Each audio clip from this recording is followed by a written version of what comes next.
Well, I think it's important to send the message that the ceasefire, there isn't a ceasefire, and that it's been widely reported that there is one, and when Israel carries on bombing and killing, the papers say, it's been tested, the ceasefire. It is not a ceasefire, and that applies to Gaza and to South Lebanon. And as for the peace process or the peace deal, that's between a wanted war criminal or alleged war criminal by the International Criminal Court and a convicted felon.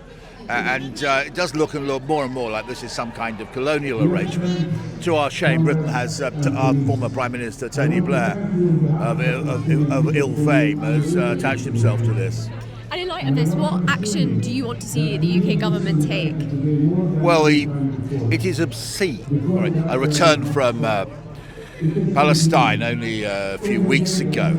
I went around the West Bank, and what the settlers are doing is beyond.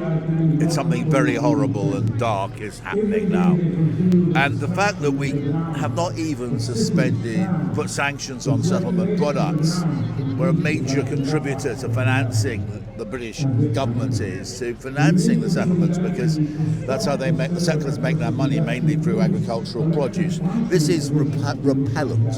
How do you feel about your right to protest?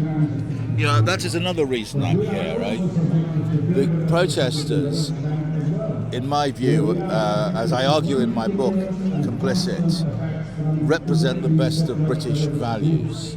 That is fairness, decency, support for the underdog, support for international law, support for freedom of speech. And these are all basic British values as going back centuries. And yet they've been subject to a smear campaign.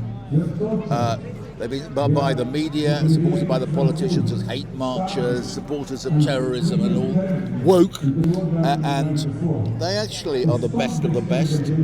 And so I think it's very important to come and support the protesters, because I believe in British values, real British values. And my final question, what is your message to the UK government? Start to sanction Israel.